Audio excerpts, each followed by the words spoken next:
Hey guys, I'm Jodi Carlton, and if you're here, you've probably already seen part one of my sleep training, which is about sleep think, which is an important way to help control what our bodies are feeling and experiencing by what we're thinking. But in this training today, we're going to talk about our sleep routines, and some people refer to them as sleep hygiene, which I think is kind of a funny word. But it's basically about the behaviors and those routines and rituals that we follow when we're getting ready for bed at night. So let's take a look at some of the things that it's very important for you to implement if you're having trouble sleeping, and also some things you want to avoid. So you really want to know yourself. You want to know how much sleep does your body need, and it's so important to be honest about this with yourself. We don't value sleep as much in some of our cultures. And guys, sleep deprivation is actually used as a form of torture by some militaries because our bodies don't perform well at all when we're not rested. So it's so important to make sure that you have an idea of how much sleep that your body needs. Everybody's a little bit different. You also want to avoid evening exercise. Now, I'm not talking about exercise during the day, and we'll get back to that in just a minute. But even though exercise releases endorphins at the moment, it also amps your body up. Your heart rate has to elevate, and maybe if you're really fit, it'll come back down pretty quickly. But it may stay up there a bit, and not just heart rate. Heart rate's not the only factor. There are other factors and hormones and chemicals that are released into our bloodstream when we're exercising, and so we don't want to be amped up when we go to bed. So try to limit that exercise so that it's not within a couple of hours of bedtime. So your environment is also very important. And the cooler you can make your room that you're sleeping in, the better. We don't rest as well when our bodies are hot and getting sweaty. Some people like heavy covers though. So if you do, try to just keep a fan on you or some way to keep you from overheating at night.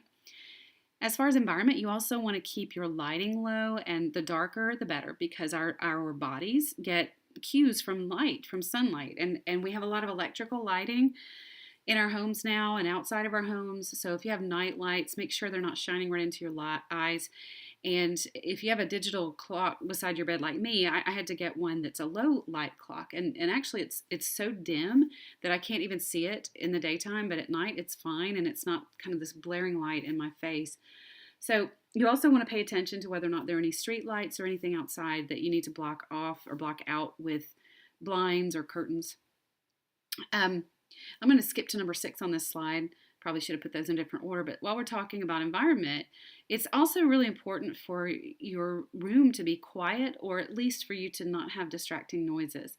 I know so many people that go to sleep with the TV, and actually the TV is really, really problematic, and it is for multiple reasons. One is when there are voices on the TV, conversations, our brain actually tries to register what's being said, even if you're not paying attention to it. Your brain is subconsciously. And then the other thing is that the light that is coming off of the TV can be bright and flashing and differing in contrast. And those types of light signals, even when your eyes are closed, unless you use a sleep mask, which most people don't, can be a cue to your body to wake up. So if you really need some kind of sound to block noises from outside or that kind of thing, maybe you might want to use a sound machine or an echo device or something like that to use to have soft rain sounds or night sounds. So going back to number 5, it's also really important to be consistent. And I know this is hard. I have 2 teenagers, and they were babies once. So I totally understand that sometimes you just can't. But the more consistent you can be about going to bed at the same time every night, the more your body is going to realize, okay, it's time to sleep. And it's the same with waking up. I'm sure you've all had the experience of waking up the same time every day for work, and then on the weekends you wake up again at the same time and you're like, man, I really wanted to sleep in.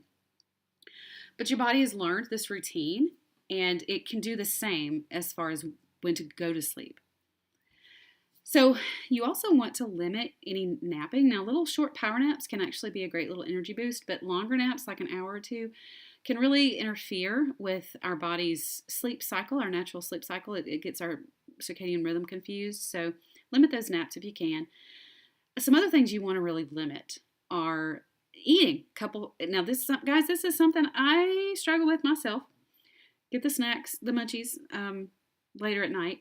But when our body is still digesting food, it's not able to completely relax and rest.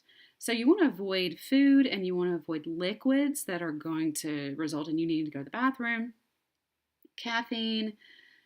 Caffeine sometimes might prevent us from going to sleep, but then when it wears off, it can kind of kickstart our body. Same as alcohol. A lot of people like to take a drink at night to help them fall asleep, but it might let you go to sleep, but then when your body metabolizes it, it sort of kickstarts and that can wake you up, and then you have trouble going back to sleep. Also, a word about caffeine. It's a diuretic, so it flushes fluids from our system, and so you're a lot more likely to have to go to the bathroom in the middle of the night. And even if you don't wake up, your body's sometimes feeling it, and so it's just a bit of a distraction. So you also want to limit some of your later evening activities. You want your evenings to be calm and for your body to start winding down. So unless it's a Friday night or something and you're not really needing to sleep and you can sleep in the morning, you really don't want to watch these drama, thriller, horror movies right before you go to bed. Or if you're a gamer, the high action games that get your blood pumping. When you try to go to bed, your heart's going to still be pounding, or you're going to still have adrenaline or cortisol in your system, and it's going to make it hard for you to fall asleep. So back to exercise. We do know, exercise is great for helping us sleep at night when it's done during the day, because exercise releases endorphins into our system, which is really our body's natural chill pill, our body's pain reliever. So when we're exercising during the day, it counterbalances a lot of the stress hormones that are there frequently when we're in high stress type jobs or have just a lot of stress going on in our lives. And exercise can lower our blood pressure, and it's just got all sorts of benefits, which include being able to sleep better at night. And something else that some people don't even realize is that we do need a lot of natural sunlight. We get a lot of artificial light, but our body gets a lot of cues from that natural sunlight. And so it helps to set our circadian rhythm, and it's important to get outside as much as you can. So, all right. So if you've registered for this, you've most likely already gotten your free PDF that basically sums all this up for you. So you can print it off and keep it nearby. If you haven't gotten that, be sure and email me and let me know. But I also want to hear from you guys. I want to know how this is going for you. I want to hear how your sleep thinking is going.